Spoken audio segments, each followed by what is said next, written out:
A thumbs up. Good morning, everyone. Welcome to the third session of the ESE Joint Study Committee for CTA. My name is Jermaine English, and I'm the Manager in Labor Relations, and I'll be helping to facilitate this meeting. We have everyone present with the exception of Kim Thomason. She was unable to make this meeting, so she will not be joining us today, but I believe we have everyone else from the committee here, so we're going to go ahead and get started.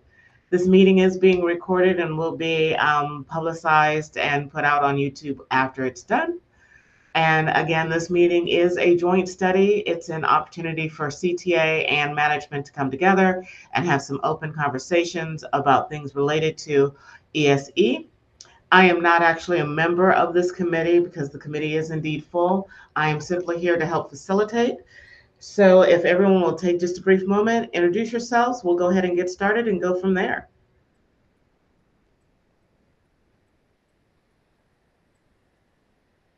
Far be it for me to be bashful. Gordon Longhofer, Classroom Teachers Association President. Thanks, Gordon. Kevin McCormick, Director, Exceptional Student Education. Justin Katz, CTA Executive Director. Alicia Steiger, Elementary Instructional Superintendent for the South Region. Angelina Galesi-Schmidt, Labor Relations Consultant for CTA. And I am Hazel McFarland. I am a support teacher and also a rep for CTA. I'm Lori Barefoot. I'm the Compensation Manager for Compensation and Employee Information Services. Hi guys, David Raffelli, ESE teacher, Royal Palm School. James Thomas, Principal, Coniston Middle. Jesus Armas, Principal, John L. Leonard High School. And on camera is Caitlin Shaw. She's the HR Specialist in Labor Relations. She's unable to mute herself because if she does, there would be terrible feedback and none of us want to have that. Again, this is an opportunity for us to have conversation. This is not negotiations. And I'm actually going to turn it over to the management side because I think that's where we left off. If not, please correct yourself. And I'm here to help facilitate in any way possible. Kevin, that was a cue for you. Sure.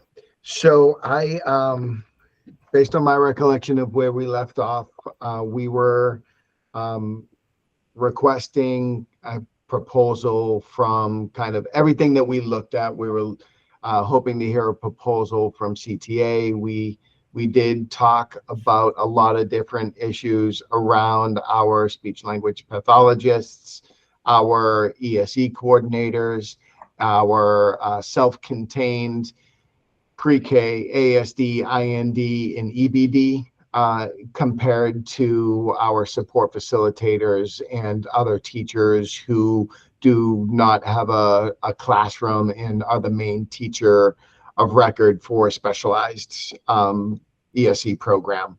So I want to pause there to make sure that my summary was inclusive of what everybody else recalls.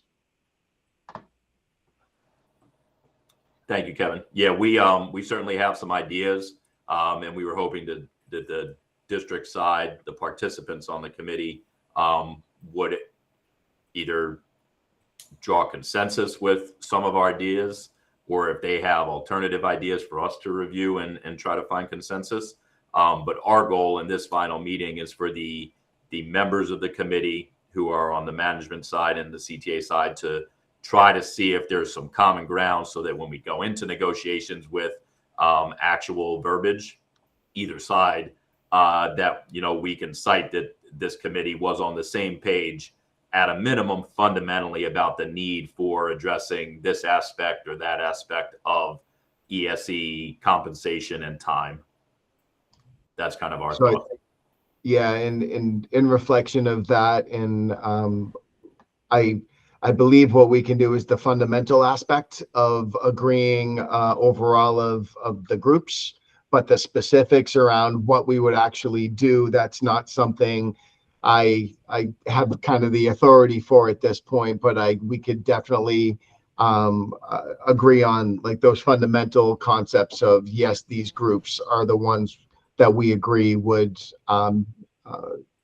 be considered to do something based on everything we've talked about and their additional responsibilities that they require in order to do the functions of their job.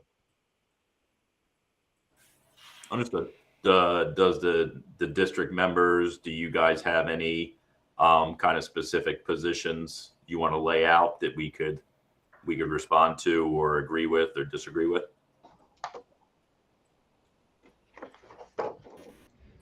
I apologize, and I don't mean to interrupt any flow of conversation, but I just wanted to make sure that everyone saw in the invite for today the additional information that was provided by the management side in regards to some of the items, follow-up items that CTA requested.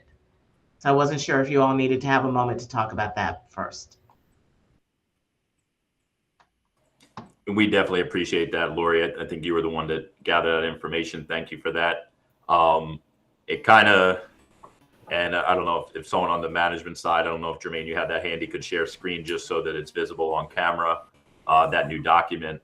But it kind of lays out most specifically the way in which those dedicated days or extra duty days for certain ESE personnel are implemented in their respective districts. I think it was some positive information that better informs us than just if some people have extra days, because now we know what they look like, what the arrangement of those days is contingent upon, whether they're awarded or whether it's the mutual agreement of management and the employee in question. I do think it's good information. Jermaine, are you able to share that on screen? Or Lori? I can present that. Thank you.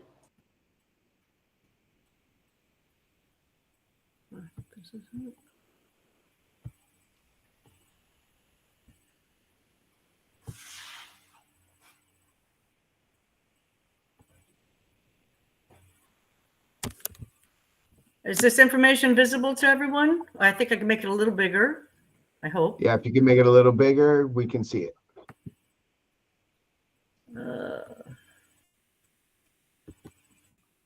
I'm not sure if I can do that. I'm trying here. Lori, if you want, I can try and present it as well. Yeah, I had the same problem on a previous meeting. Could you give that a shot for me, please? Sure.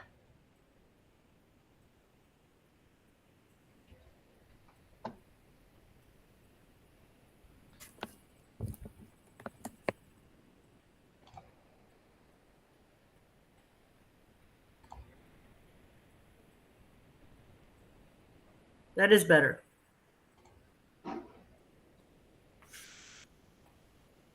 Is that readable for everyone, or do I need to bring it up just a little bit more? I'm seeing everybody's good. That's good? Okay. So briefly, I'll just go through the individual districts that had either student contact release days within the school year, or if they actually had a duty day schedule that superseded the typical teacher schedule for their contracts for their various unions. I am awaiting a response from Miami-Dade this morning. I reached out to their labor relations department regarding 4 release days that their contract does call for specifically those staff that are assigned to IEP and 504 planning and writing of those plans. I did learn while I'm awaiting their formal response of how those 4 release days are decided. I did learn that it's only in the event that the site or center that this would apply to is if they do not already have a dedicated program specialists, and program specialists are allocated to various schools and sites throughout their district when there are a minimum of 18 either ESE or 504 students applicable to that site. So I believe the intent there is that if there's limited administration support from that perspective, that the brunt of that work does fall on the individual who's responsible for those students on that particular site or campus. And based on my knowledge of Miami-Dade's program specialist, that would equate to our ESE contact or ESE coordinator. Yes, right, sir. Yeah. Yes, thank you, sir. For Broward, the only thing, well, Broward was the only one that had both a release days function and an additional duty day function. And so for those that allow for 2 additional release days, I'm sorry, Gordon, did you have a question? No. Oh, okay. For those that did have 2 additional release days within the teacher contact year, they've indicated that the principal is the ultimate authority for approving those days. They did not indicate whether or not there was any type of conversation or anything that went into that. My guess is, the principal obviously selects days that are conducive, obviously, to meeting the obligations of their individual site or campus, for whatever regulatory reporting or planning needs to occur. Broward was one of the 2 agencies that did have a duty day calendar for their ESE specialists that exceeds the typical duty day calendar there. The ESE specialist there is the counterpart to our ESE coordinator. And that calendar typically starts around 1 week earlier than the normal teacher calendar each year. And then if there are any differences in duty days at the end of that contract year, those days are tacked onto the end of that. Hillsborough has a 205 calendar for both their audiologist and the functions of occupational or physical therapist. They've indicated that they established what they call their health professional salary schedule for 205 duty days. And they've indicated that these jobs are considered diagnosticians. And so for that reason, they do have an earlier start schedule. It varies a little bit from year to year, depending on the actual calendar. But this year, their start schedule was 6 days sooner than the typical teacher schedule. And then, of course, that can differ from year to year based on how the calendar changes and what's agreed upon each year by their calendar committee. For Orange County, they also have 4 student contact release days. And they've indicated that mutual discussion and planning takes place between the affected teacher or counselor, and that once that's mutually agreed upon, it's ultimately implemented with the authority of that school administrator. And then for Pinellas was a little bit unique in that they've only been funding this function during the intervening COVID years, where we had different funding mechanisms to support all sorts of different needs in the various districts, throughout not only Florida, but the country. They were providing 2 additional days. These would occur outside of the normal workday and the normal calendar. The way they've been administering it is each year by May 1st, said teachers are responsible for submitting the documentation that shows the time, hours, days worked, and then they are subsequently compensated thereafter. I inquired as to whether or not, since this sunset is impending for the end of June because of the ending of their ESSER funding, they indicated that's unknown at this time, and whether or not there'll be an appetite or a budget to look into extending that as part of their regular general operations. And I believe, and that's it. That's all of the 5 that had any type of provisions for either release days during the student contact year or extra duty days on the actual calendar. And just for the record, for our district, we have for our ESE contacts, our school-based ESE coordinators, they receive 5 extra duty days based on a referendum funding we received. And then if they're a half-time ESE contact, they would get 2.5 extra duty days.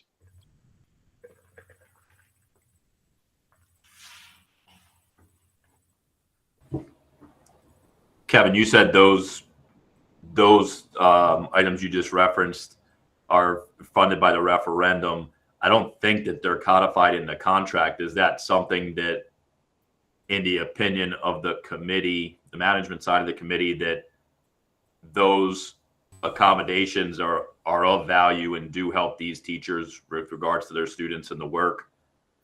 And it would be a benefit if that were something that the district and CTA did codify? I would have my opinion, but I would like to hear from the principals who supervise this work. Um, how do these extra duty days work for you, James, Jesus? I mean, we use them, absolutely. We give them to them, and they're very valuable, right? And along the same lines, the whole idea of giving the teachers who have IEPs release time. I don't know if I'm breaking any rules, but I do that anyway, right? When we have our teachers who have large caseloads, I'll get them a substitute every once in a while and let them catch up or do their work. So I would much prefer for it to be in the language, right? But we're doing it because they need it. You know, they're teaching 5 and sometimes 6 sections and have all these caseloads. So they definitely need the time. I agree with Jesus, and you know, the fact that we give our teachers subs or are able to and that kind of thing doesn't mean that's happening at all 180 schools. So I think putting it in the contract is a value and a definite good idea. Alicia, do you have any input on that? Yeah, just same thing, just leaving an elementary school site, my ESE contact, put in more than the 5 days, to be honest with you. There's so much that goes on. And same thing, you know, if my teachers with their caseloads, if they needed extra time, we made it work. So anything that we can do to help support them because they are on the go nonstop would be helpful, especially for those, you know, I think about those self-contained units, Kevin, like those are the people that are greeting the kids at, you know, as soon as the buses roll in and don't want anybody else to cover them because they want to make sure they're starting off their day right. And the same thing happens in the afternoon. You know, they're the ones that go above and beyond all the time to make sure that their structure of their day and their kids are, you know, having success from the moment they step on campus.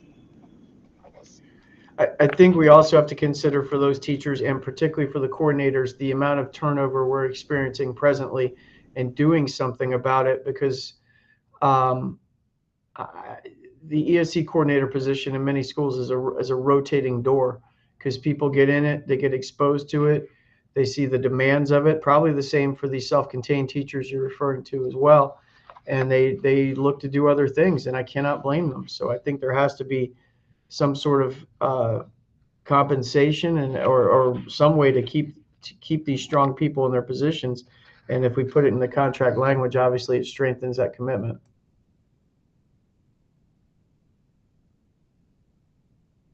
I'd just like to know especially from you, Mr. Armas and Mr. Thomas, with respect to the fund source for these extra days that the ESE contacts are using. Is that something elsewhere in your budget that was already there, or is that actually funneled to you specifically from a different source outside of your normal site-based budget allocation?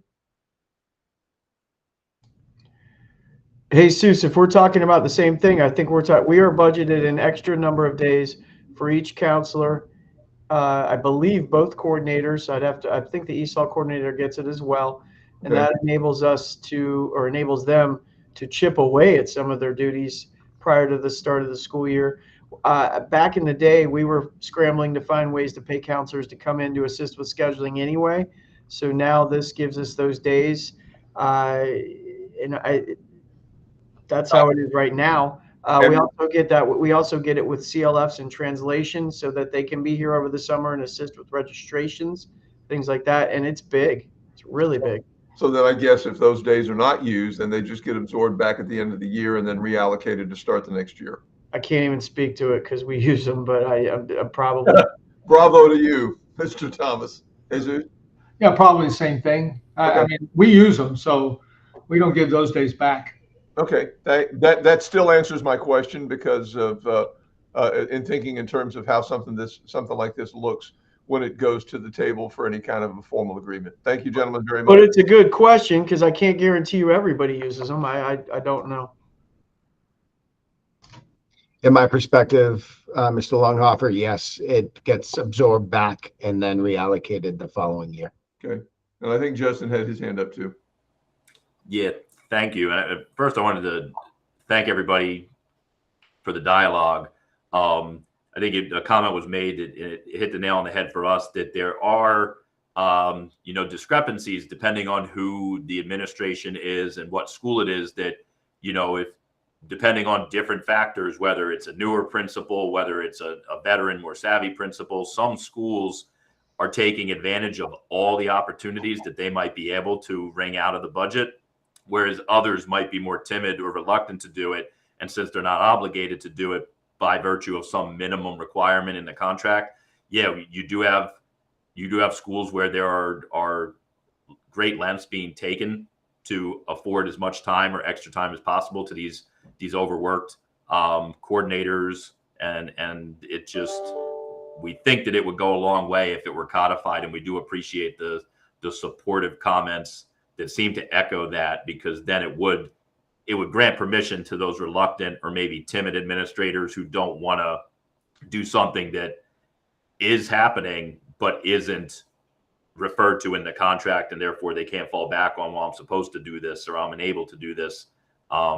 We just think that the uniformed codification of it would help with a lot of the administrators and teachers who aren't being afforded this option.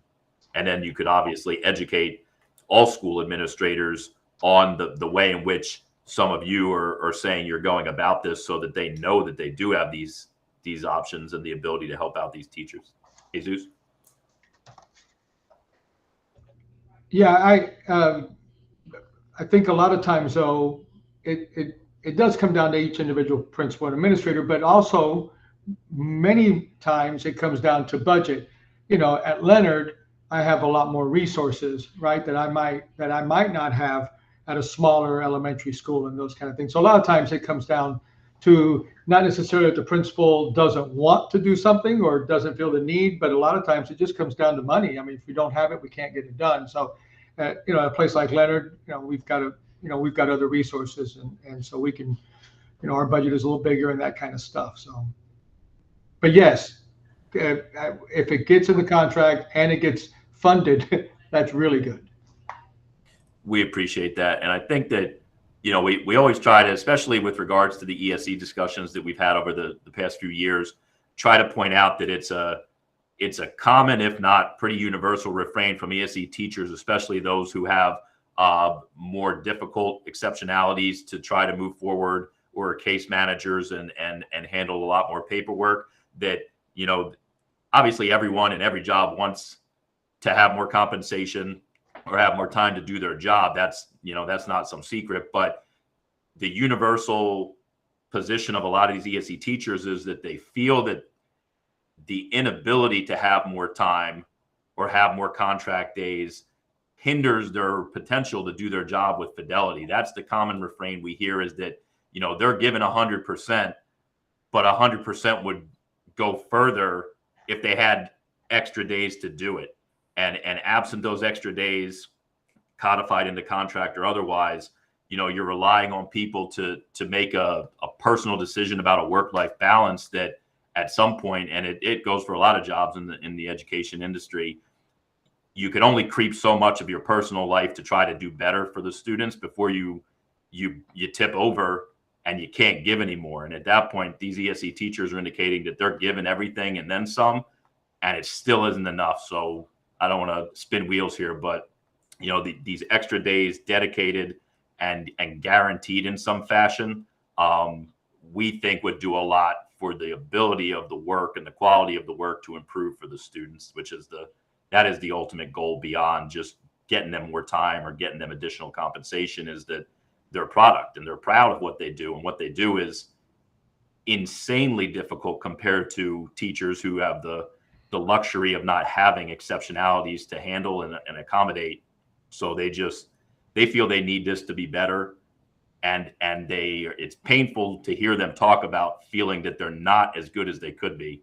So we see this as a critical way to get them to boost their morale, to be able to do better work, to be able to do more work, to ultimately help the kids. Well, and I think the ripple effect is massive too, because we don't compensate probably as much as we should. You have shortages, and the teachers we're talking about that are in the positions are picking up extra caseloads and extra classes and extra everything when they already have more challenging assignments to begin with. So the ripple effect is massive. So I think this has a direct impact and a very, very, like almost a lagging indicator impact, in that we might get more people in these positions and there's less pressure and less challenge on those currently in them. Thank you, James.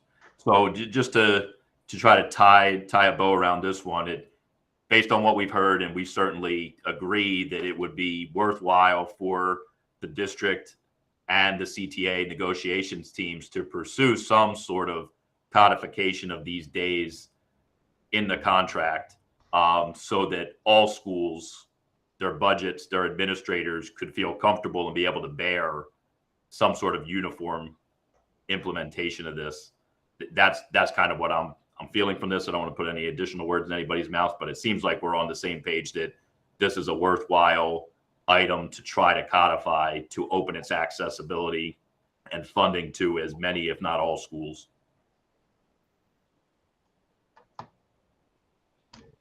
I'm hearing the same. The only thing I want to add to that is the current funding source, to my knowledge, is referendum funding.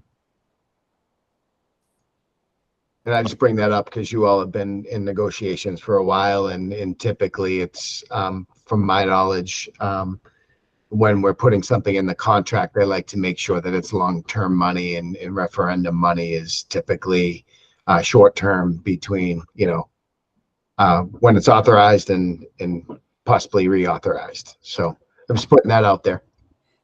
Understood. And we appreciate that, Kevin. I guess this kind of, at least for me, it seems to have kind of substantially addressed each side's fundamental view of additional days / release days and funding for that. We also, our other big issue was trying to potentially get additional funding for a supplement, akin to the differentiated pay for those most difficult situation or hard to staff positions, such as EBD, AD, and IND, or ASD and IND, where, as best you guys can, I guess for some of these, it really depends on the principal and your school site and the programs you have, because some schools have a large population of students with these categories. Where do you guys stand on potentially identifying whether it's those or other specialized ESE positions in the bargaining unit to try to put a little extra incentive for people to either go into those positions or stay in them? Because I think a lot of times we hear, I could attest to, that there are ESE teachers who are happy to be teaching ESE. They've got their degree and their credentials, but there's obviously a wide gap between different ESE positions and the difficulty level and the work required. And a lot of times people who even are in a ESE by choice and they want to do it, they get into some of those tougher positions and they're like, you know what, I don't know if I can handle this level of it. I just want to get out and go back to a lower stress version of it. So where's your team on trying to possibly support additional supplements for what could be a mutually identified set of ESE positions that we want to get people in and keep them in, because they're the more hard to staff of the ESEs? So when we talk about hard to staff, we're talking about ESE autistic, ESE EBD, ESE IND, and then ESE pre-K. Those are our top positions that have historically had the highest vacancies. Now, we do have a lot of vacancies in all ESE positions. I want to go out and say that. The VE positions, there are technically more VE positions vacant, but I do have to say that there are many more VE positions allocated, which increases the vacancy rate. And so I'm not sure of the percentage at the moment, but unless the principals on the group want to add something else to the group, I would say autism, IND, EBD, and pre-K. Those are our hardest to fill. Sorry, I didn't raise my hand. Kevin, the OHH, or which is it, the one, the operationally defiant, I think, I mean, when we say EBD, I always think that includes that, but I don't know. It does. Okay. It does, yes. And I do, just kind of in conversation with Mr. Amos, we do have other issues with vacancies with deaf and hard of hearing and VI with Mr. Thomas's, and like, but they're so unique, and there's such a critical shortage nationally of those specific ones, which is why they wouldn't necessarily be included. Our vacancy rate percentage wise probably isn't much higher in those groups than the others. Those are just very specific, unique programs.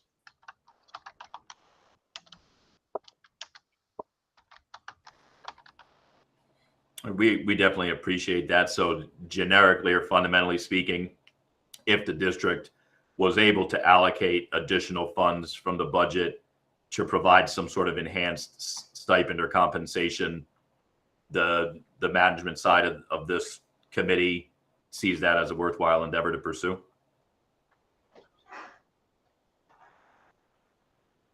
Based on the vacancies and programming needs, I would safely say that we would agree that if it were to be addressed, those would be the areas to be addressed.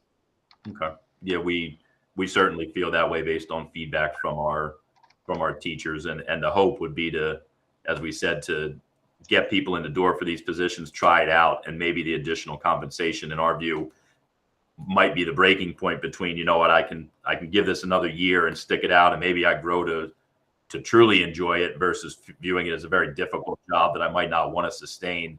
So it goes to the heart of recruitment and retention. People already bend over backwards in any given position in this district, from administrators down to the classroom and everything in between.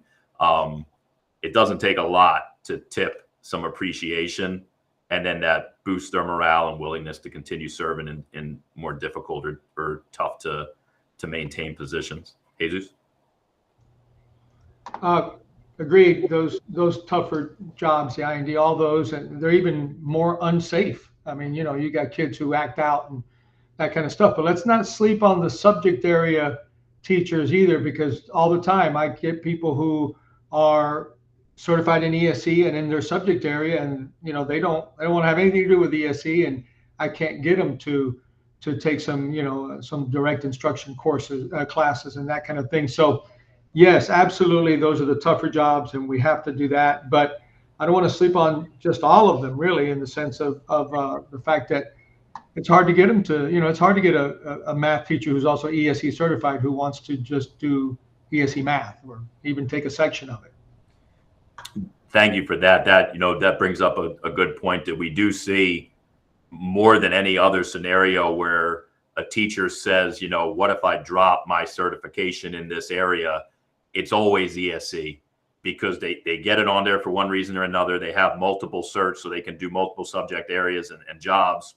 And if they get assigned an ESE position and it doesn't, it's not to their liking, we tell them that, you can obviously be assigned to anything that's on your certification, and inevitably they come to us. And we don't tell them obviously to drop anything, but we don't lie to them. We tell them the truth, and they see that that's a pathway to get out of ESE when they put it on their certification for a reason. And it's a shame to see people they do that for their own personal reasons, which are theirs to have. But we see people kind of intentionally withdraw themselves from eligibility, which is obviously not good for them, not good for the students. And so that I appreciate that you brought that point up. You also brought up another point that, would be a third issue that we wouldn't mind delving into potentially in negotiations. And that is some effort to put in the contract some enhanced safety or consequences of injuries or safety concerns for ESE teachers. That is a major factor, that some of these teachers, if they go in, they're willing to do the job, and then something happens where they're struck or any number of potential physical injuries or assaults, that's enough to tip them out of the industry in its entirety. People quit the profession once they're assaulted or they feel like they're unsafe, because that's obviously precious to them, maintaining their health, physical or mental. So we wouldn't mind looking at other districts or coming up with our own language to provide enhanced safety or services resulting from injury for these employees. It's a part of their job that most teachers, outside of isolated or anecdotal incidents, really don't even think about. But these teachers go into work in some cases every day expecting to have to physically kind of defend themselves if the situation arises. And they know that it's not, in many cases, the child's fault. It's a manifestation of their exceptionality. So it's not about saying, that certain kids are more dangerous than others. It's about saying that certain employees need enhanced protections because of the tendency for certain exceptionalities to manifest in physical, outbursts. Kevin? So when we've become aware and requests have come in, we have provided PPE through collaboration with risk management. A lot of, and that's the part I know I can speak to. The other part of that is it's more of a when something happens and it's a workman's comp issue. So that's something that I typically don't get involved with on the employee end. We try to be more proactive when we know we have an aggressive student. When we know there's potential risk for injury, we try to get the PPE to prevent injury from happening. The other thing I want to mention while I have the microphone is these groups that we're talking about in kind of agreeing upon fundamentally that would need to be addressed in order to retain and attract. That's on the program side of things, because I can't speak for finance, obviously, and how that would impact, but that would be something I would expect CTA would propose as you get into negotiations with the school district in these upcoming months. I just had to put that out for the record, obviously. Thank you, Kevin. So at this time, unless there's any more kind of input anyone wants to give, we wouldn't mind caucusing for a couple minutes and then coming back. All right, I see the breakout room. Thank you all very much. Again, we appreciate the conversation so far. We think it's moving in the right direction in our view.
If you can give us just a moment, Kevin had to take a quick call while we were in caucus. It looks like he was just wrapping up and he'll be right back in. Thank you.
Okay.